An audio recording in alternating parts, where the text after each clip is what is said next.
என்னோட வார்த்தை தப்பா புரிச்சுப்பா. தயவு செஞ்சு என்ன மன்னிச்சிரு. நேரம் சரியில்லைன்னு நினைக்கிறேன்டா. எல்லாம் தப்பு தப்பா போயிட்டு இருக்கு. மயிலு, நீ வா, சாமி சன்னிதானத்துல கொஞ்ச நேரம் நாதஸ்வரம் வாசிப்போம். மனசு அமைதிப்படும். கொஞ்சம் சாந்தமான சூழ்நிலையில இந்த பிரச்சனை பத்தி பேசலாம். கிளம்பு மயிலு. அண்ணே, செட்டியார் வந்துட்டாரா? கூப்பிடுறாங்க. சரி, பத்தியா கோயிலுக்கு செட்டியார் கூட வந்துட்டாரான். வா மயிலு. நான் வரல, நீங்க போங்க. என்னடா இது, நீ இல்லாம என்னைக்கு நான் தனியா வாசிருக்கேன்? அது என்னால முடியாது. நீ என் பக்கத்துல இருக்கணும் மயிலு. எனக்கு உங்க பக்கத்துல இருக்க இஷ்டம் இல்ல.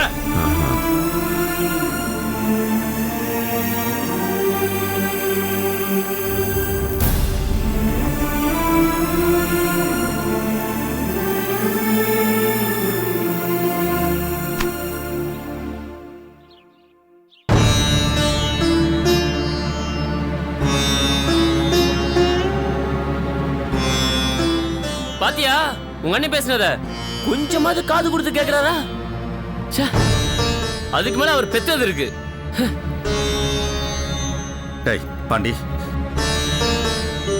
இனிமே நீ கோபி கடை பக்கம் போகவே கூடாது. ஆமா, நான் அவனை அடிச்சுட்டேங்கிற கோவத்தில் அவன் தெரிஞ்சுக்கிட்டு இருக்கான். அவன் எல்லா நேரத்திலும் ஒரே மாதிரி இருக்க மாட்டான்டா. அவன் என் மேல உள்ள கோவத்தை ஓன்ட்ட காட்டுவான். ஜாகிரதையா இரு.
அண்ணே போலாம் அண்ணே. அண்ணே போலாம் அண்ணே. போலாம்.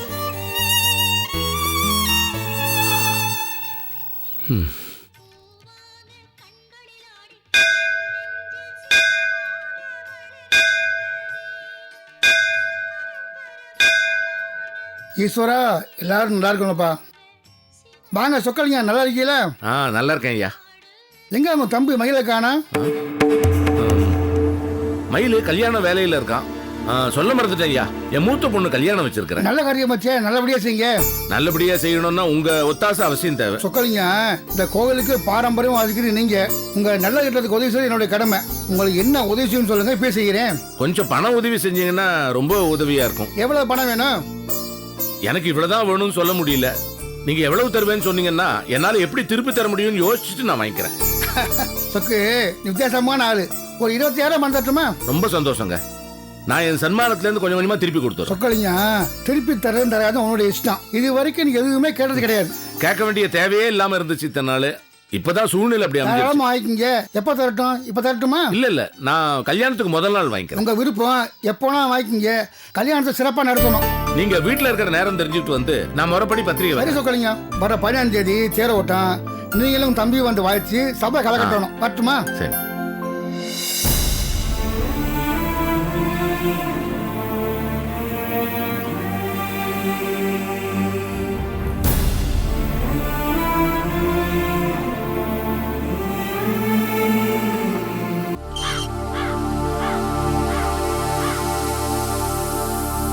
அண்ணா, நல்லா இருக்கீங்களா அண்ணா? நல்லா இருக்கும்படி. நீ எப்படி இருக்க? ஏதோ என் காலம் போகுதுண்ணே. பூவை விற்கிறதும் சாமியை கும்பிடுறதும் சோத்தாக்கி சாப்பிடுறதுமா பொழுது போகுது. நிம்மதியான வாழ்க்கை அது. எல்லாருக்கும் இது வாய்க்காது. என்ன பொண்ணு, இந்த பக்கம் ஆளவே காணா? காப்பி குடிக்கிறியா? அதெல்லாம் வேணாம் தெய்வானே. ஒரு நல்ல விஷயத்த பத்தி பேசலான்னு தான் இப்படி வந்தேன். என்ன விஷயம்? அண்ணா, ஏற்கனவே ஒரு தரம் காமுவுக்கு மாப்பிள்ளை பார்த்தேன். நீங்க புருஷன் பொண்டாட்டி 2 பேரும் போட்டுக்கிட்ட சண்டையில மாப்பிள்ளை வீட்டுக்காரங்க என்ன வஞ்சிட்டு போயிட்டாங்க. கோச்சிக்கிறாத பொண்ணு, என்னென்னமோ நடந்து போச்சு. ஆமா ஆமா, நாம என்ன அப்படியா பழகிருக்கோம்? இப்போ ஒரு நல்ல சம்பந்தம் வந்திருக்கு. 2 பேரும் ஒண்ணா இருக்கீங்க, எந்த பிரச்சனையும் வராதுன்னு நினைக்கிறேன். அப்படியா? நல்ல இடமா? ரொம்ப நல்ல இடம்ண்ணே. பையன் கெமிக்கல் இண்டஸ்ட்ரியில வேலை செய்யறான். பார்க்க ரொம்ப லட்சணமா இருப்பான். கை நிறைய சம்பாதிக்கிறான். 2 பேரும் சம்மதம்னு சொன்னா பொண்ணு பார்க்க உடனே வர சொல்லிடுவேன்.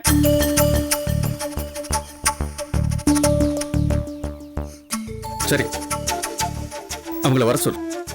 அண்ணன் தம்பிக்குள்ள சண்டையாகியே இனி ஒட்டுமில்ல உறவுமில்லன்னு இவ்வளவு கதை நடந்து போச்சு. தெய்வானே, இனிமேதான் உன் குடும்பத்துக்கு நல்ல காலமே. உன் புருஷன் தனியா சம்பாதிக்கணும், சொந்த கால நிக்கணும்னு அடிக்கடி சொல்லுவியே, அது இப்பதான் கூடி வந்திருக்கு. அதனாலதான் உன் புருஷன் காமுவுக்கு கல்யாணம் பண்ண சம்மதம் சொல்லி உடனே மாப்பிள்ளை வீட்டுக்காரங்களை வர சொல்லிட்டாருன்னு நினைக்கிறேன். பாத்தியா, நல்ல காரியம் பண்ண உடனே வழி பிறக்குது. இதுக்கு நீ எவ்வளவு போராடின. ஆமா பொன்னி. தெய்வானே, இந்த சந்தர்ப்பத்தை நல்லா பயன்படுத்திக்கோ. உன் புருஷன் தனியா கச்சேரி வாசிக்கணும், அதுக்கு ஏற்பாடு பண்ணு. உன் புருஷன் மட்டும் தனியா கச்சேரி வாசிச்சு சம்பாதிக்க ஆரம்பிச்சிட்டாருன்னு வச்சுக்கோயேன், உன் குடும்பம் ஸ்ட்ராங்கா நின்னுரும். என்ன சொல்ற தெய்வானே? தான். ஐயா வணக்கம் ஐயா. வணக்கம், வாங்க வாங்க. மீனாட்சி வந்துட்டேங்க. வா. சார் தான் கல்யாணத்துக்கு சமையல் கான்ட்ராக்ட். பாலான்னு பேரு. வணக்கம்மா. வணக்கம். வணக்கம். சில விவரங்களை கேட்டு தெரிஞ்சு போலான்னு இங்க வந்தேன். சொல்லுங்க, என்ன விவரம் வேணும்? கல்யாண முகூர்த்தம் காலையில 9 to 10 தானே? ஆமாங்க. அப்ப கல்யாணத்துக்கு எத்தனை பேர் வருவாங்க அப்படிங்கறத சொன்னீங்க. என்ன தேவையில்ல? கல்யாணத்துக்கு நிறைய பேர் வருவாங்க. எத்தனை பேர்னா உங்ககிட்ட ஏதாவது கணக்கு இருக்கா? என்கிட்ட இல்லப்பா, எல்லாமே சித்தப்பாட்ட தான் இருக்கு. நீங்க எவ்வளவு பத்திரிக்கை கொடுப்பீங்க? மினிமம் ஒரு 500 பத்திரிக்கை கொடுக்குறீங்கன்னு வச்சுக்கோங்களேன். சுமார் ஒரு 700 பேர் சாப்பாட்டுக்கு வருவாங்க. நீங்க எவ்வளவு பத்திரிக்கை கொடுக்க போறீங்க அப்படின்னு சொன்னீங்கன்னா? நாங்க 500 பத்திரிக்கை அடிச்சு வச்சிருக்கோம். எவ்வளவு பேர் கொடுக்க போறோம்? சித்தப்பா கணக்கு பண்ணப்ப நம்ம சொந்தக்காரங்க எல்லாரையும் சேர்த்து ஒரு 325 பேர் சொன்னாங்க. அந்த லிஸ்ட் இருக்கா உங்ககிட்ட? இல்ல, அதுவும் சித்தப்பாட்ட தான் இருக்கு. அதுவும் இல்லையே. இப்ப காலை டிஃபனும் மதிய சாப்பாடும் ரெடி பண்ணணும். ஆமா, 2 வேளையும் சாப்பாடு உண்டு. சரி, அப்ப காலை டிஃபனுக்கு எத்தனை பேர் வருவாங்க, மத்தியான சாப்பாடுக்கு எத்தனை பேர் வருவாங்கன்னு சொன்னீங்கன்னா அதுக்கு தகுந்த மாதிரி நாங்க ரெடி பண்றதுக்கு வசதியா இருக்கும். இல்ல, ஒரு 400 பத்திரிக்கை கொடுக்கறோம்னு வச்சுங்களேன். சரி, அதுக்கு தகுந்த மாதிரி நீங்க ஒரு கணக்கு போடுங்களேன். 400 பத்திரிக்கை அப்படின்னு சொன்னா காலை டிஃபனுக்கு எப்படி 200 பேர் வருவாங்க. சரி, மதிய சாப்பாட்டுக்கு ஒரு 600 பேர் வருவாங்க. எல்லாருக்கும் சேர்த்து ரெடி பண்ணிட்டுங்களா? ஆமா, எனக்கு மயில் இந்த கணக்கு தான் சொன்னா போல ஞாபகம். என்னங்க நீங்க, உங்க தம்பி தான் எல்லா கணக்கும் சொல்லிருக்காருல, அது கூட ஞாபகம் இல்லையா? நான் எதுக்கு ஞாபகம் வச்சுக்கணும்? கல்யாண வேலை அவன் தானே பாக்குறான். கல்யாண வேலையும் இல்ல, நம்ம வீட்டு வேலை எல்லாத்தையும் சித்தப்பா தானே பாத்துட்டாரு. நீங்க ஒரு காரியம் பண்ணுங்க. சொல்லுங்க. என் தம்பியை போய் பாருங்க. அவன் என்ன கணக்கு சொல்றானோ அப்படியே அவரை நான் முதல்ல பாத்துட்டு வந்துட்டேங்க. பாத்துட்டீங்களா? என்ன சொன்னான்? அவர் கொஞ்சம் வேற மாதிரி சொன்னாரு. என்ன? எல்லாத்தையும் அண்ணன்டே போய் கேட்டுக்கிறேங்க. அண்ணன் என்ன எண்ணிக்கை சொல்றாரோ அதுல இருந்து ஒரு 5 பேரை குறைச்சிக்குங்க, நாங்க யாரும் அந்த கல்யாணத்துக்கு வரமாட்டோம் அப்படின்னு சொல்லிட்டாரு.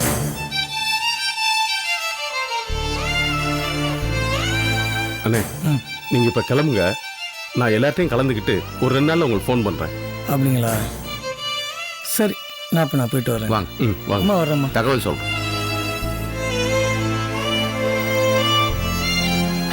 என்னப்பா இப்படி பண்றான்? ஆரம்பத்துல இருந்து எல்லா கல்யாண வேலையும் அவன் தான் பாத்துக்கிறான்னு நினைச்சிட்டு இருக்கோம். ஆரம்பிச்சாச்சு. முதல் நாள் வந்து கேட்கறான், முழிக்கிறோம். அடுத்து எவன் வந்து என்னென்ன கேட்க போறானோ, என்னென்ன சொல்ல போறோமோ. அவன் யாரு? அவன் 3வது ஆள். அவங்ககிட்டயா சொல்லுவான் நாங்க யாரும் கல்யாணத்துக்கு வரமாட்டோம்? நல்லா இருக்காது.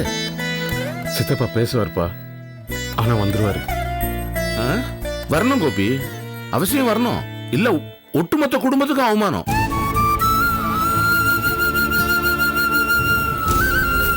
கடைக்கு போயிட்டு வந்துடுறேன்.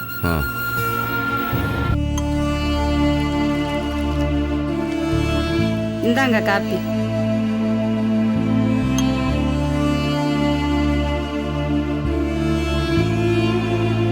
சூடா இருக்கா இல்ல ஆத்தி கொடுக்கணுமாங்க? நான் ஒன்று சொன்னா நீங்க கோச்சிக்கிற மாட்டீங்கல்ல? என்ன சொல்லு. இத்தனை நாள் நீங்க என் பேச்ச கேட்டதே இல்லை. நான் என்ன சொன்னாலும் என் பேச்ச நீங்க மறுத்து பேசுவீங்களே தவிர காதுலயே வாங்க மாட்டீங்க. இப்பயாவது நான் சொல்றத கொஞ்சம் பொறுமையா கேளுங்க. என்ன சொல்லுன்னு சொல்லிட்டேன். அதுக்கு பிறகு வளவளன்னு 300 வாசிச்சுக்கிட்டு இருக்க.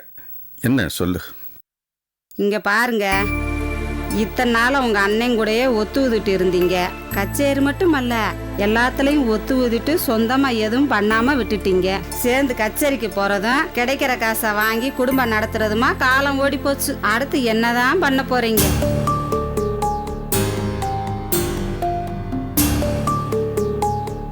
வீட்டுல சும்மா உக்காந்து இருக்கிறதுக்கு நம்மளுக்கு சொத்து சுகம் கிடையாதுங்க. உங்க அண்ணன் வீட்லயாவது பெரியவர் வேலைக்கு போகாட்டியாவது கோபி பையன் சம்பாதிக்கிறான், வீட்டை அவன் பார்த்துக்குவான். ஆனா நம்ம வீட்டுல ஒரு தருதலையை பெத்து வச்சிருக்கோமே, அதுக்கு நம்ம எல்லாம் காசு கொடுக்க வேண்டியது இருக்கு. நாங்க வீட்டுல பூ கட்டி சம்பாதிக்கிற காசு என்னத்துக்கான? மேய்ச்சலை வேணா பண்ணிக்கலாம், மற்ற செலவுக்கெல்லாம் என்னங்க பண்றது? நம்ம குடும்பம் உங்க சம்பாத்தியத்தை நம்பிதாங்க இருக்கு. தெரியும்டி, நானும் அதை தான் யோசனை பண்ணிட்டு இருக்கேன். கஷ்டத்துக்கு பயந்து மறுபடியும் அன்னையும் கூட கச்சேரிக்கு போகணும்னு நினைச்சிடாதீங்க. நீங்க தனியா கச்சேரி பண்றதுக்கு இதாங்க நல்ல சந்தர்ப்பம். இவ்வளவு காலம் உங்களை அவருக்கு ஒத்து உதுறத எல்லாரும் பார்த்துருக்காங்க. உங்க திறமைய நீங்க வெளியில காட்டினதே கிடையாது. ஆனா நீங்க திறமையில உங்க அண்ணனை விட எந்த விதத்திலும் குறைஞ்சவங்களே கிடையாது. நீங்க தனியா கச்சேரி பண்ணா உங்களுக்கு தாங்க மரியாதை, நம்ம குடும்பத்துக்கும் பிரச்சனை இல்லாம இருக்குமில்ல.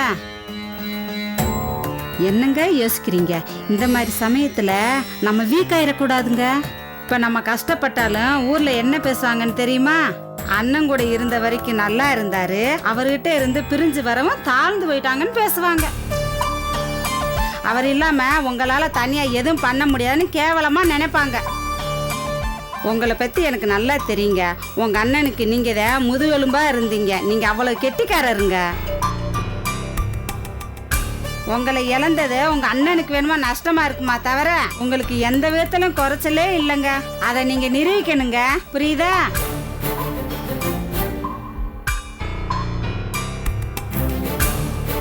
நீ சொல்றது சரிதான். நம்ம தனியா கச்சேரி பண்ணணுங்க. அதுக்கப்புறம் இந்த ஏரியாவிலே உங்க பேர் தான் கொடிகிட்டு பறக்குங்க. நல்லா யோசிச்சு சீக்கிரமே ஆக வேண்டியதை பாருங்க.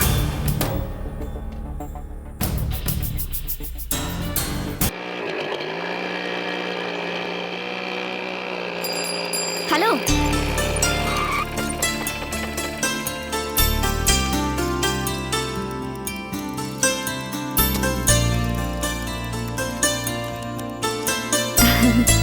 உங்களை பார்க்கறதுக்கு எவ்வளவு ஆவலா இருந்தேன் தெரியுமா? என்ன விஷயம்? என்ன ஒண்ணுமே தெரியாத மாதிரி கேக்குறீங்க? உங்க அத்தை பொண்ணு மகாவை போய் பாத்தீங்களா? பேசுனீங்களா? ஏன் திரு திருன்னு முழிக்கிறீங்க? என்ன ஆச்சு? ஏன்டா போனோம்னு ஆயிப்போச்சுங்க. ஏன் நான் கொடுத்த ஐடியா ஒர்க் அவுட் ஆகலையா? ஒர்க் அவுட் ஆச்சு, அவங்களுக்கு ஃபேவரா நல்லா ஒர்க் அவுட் ஆச்சு. கொஞ்சம் புரியுற மாதிரி சொல்லுங்க. மகா கிட்ட பாண்டி உன்னை லவ் பண்றான், உன் மேல உயிரே வச்சிருக்கான், உன்னை கல்யாணம் பண்ணிக்கணும்னு ஆசைப்படுறான். நீங்க 2 பேரும் ஜோடி சேர்ந்தீங்கன்னா உங்க ஜோடி பொறுத்த ரொம்ப நல்லா இருக்கும் அப்படிங்கிற வரைக்கும் பேசிட்டேன். அதுக்கு மகா என்ன சொன்னாங்க? நாக்க புடுங்குற மாதிரி நறுக்குன்னு ஒரு கேள்வி கேட்டுச்சு. உங்களுக்கு என்ன பிடிக்கலைன்னா பிடிக்கலன்னு சொல்லிட்டு போயிட்டே இருங்க. அதை விட்டுட்டு அவனை கல்யாணம் பண்ணிக்க இவனை கல்யாணம் பண்ணிக்கன்னு சொல்றதுக்கு நீங்க யாரு? நீங்க என்ன ரெக்கமெண்டேஷனா அப்படின்னு மூஞ்சி லட்சமா கேட்டுச்சு. அப்புறம் என்ன, அதுக்கப்புறம் தான் கதை ரொம்ப சீரியஸாக போயிருச்சு. எங்க சித்தப்பா பின்னாடி வந்திருக்காரு, நான் அதை கவனிக்கல. மகா அதை பார்த்துருச்சு. பாண்டிக்கா மறுபடியும் பொண்ணு கேட்டு வந்திருக்கான்னு நினைச்சிட்டு டக்குன்னு எனக்கு முத்தம் கொடுத்துருச்சு.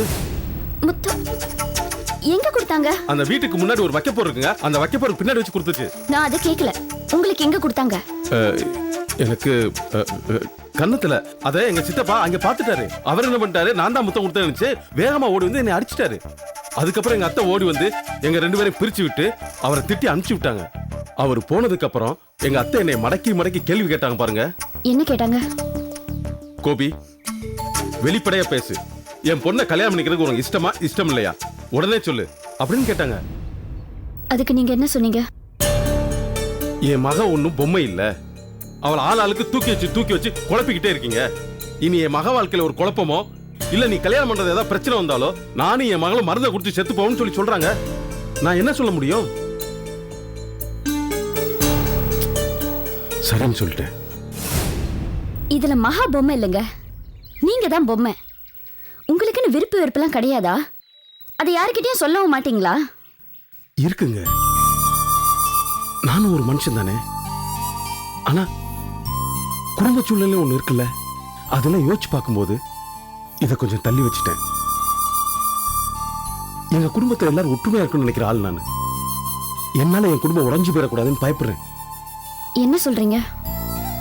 பாண்டி கிட்ட நீ கவலைப்படாதடா பாண்டி, நான் பாத்துக்கிறேன் அப்படின்னு அவனுக்கு நம்பிக்கை கொடுத்தது நான் தான். எங்க சித்தப்பாட்ட பாண்டிய பத்தி நீங்க கவலைப்படாதீங்க சித்தப்பா, அவன் நான் விட்டுற மாட்டேன், நான் பாத்துக்கிறேன்னு அவர்கிட்ட அப்படித்தான் பேசினேன். ஆனா இன்னைக்கு எங்க அத்தை கிட்ட மகாவை கல்யாணம் பண்ணிக்க சரின்னு சொல்லிட்டேன். அதே தான் எங்க அப்பாட்டையும் சொல்லிட்டேன். இனிமே எப்படி நான் பாண்டியை பார்ப்பேன், எங்க சித்தப்பாவை பார்ப்பேன், ஒண்ணுமே புரியலங்க. இதெல்லாம் நினைக்கும் போது மொழி பிதுங்கி போகுது. இந்த குழப்பங்களுக்கெல்லாம் நீங்களும் ஒரு காரணம். நான் என்ன பண்ணேன்? நீங்க தானே போய் மகாவை பார்த்து பேசுங்க, பாண்டி லவ் பத்தி சொன்னாக்க எல்லாம் சரியாயிருன்னு சொன்னீங்க. இப்ப பாருங்க, இப்ப அவளை கல்யாணம் பண்றத தவிர வேற வழியே இல்லைங்கிற மாதிரி வந்து நிக்கிறேன். அப்போ நீங்க மகாவை கல்யாணம் பண்ணிக்க போறீங்களா? வேற வழியே இல்லைங்க. என் பொண்ணு போலீஸ் ஸ்டேஷன் போய் பேப்பர்ல போட்டோ வந்து எல்லா விதத்திலயும் அசிங்கப்பட்டு கிடக்கா. உன்னைய தவிர வேற யாரால அவளை கல்யாணம் பண்ணிக்க முடியும்னு எங்க அத்தை. உன்னைய தவிர வேற யாரையும் என்னால் நினைச்சு கூட பார்க்க முடியாதுன்னு மகா. இந்த கல்யாணத்தை நடத்தியே ஆகணும்னு எங்க அப்பா. என்ன பண்ண முடியும்? கல்யாணம் பண்ணித்தாங்க ஆகணும்.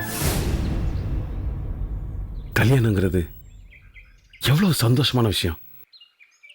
ஆனா என் வாழ்க்கையில அப்படி இல்லை. கஷ்டப்பட்டுட்டேன், கஷ்டப்பட போறேன். உங்களுக்கு இந்த கல்யாணத்துல இஷ்டம் இல்லையா? காரணம்?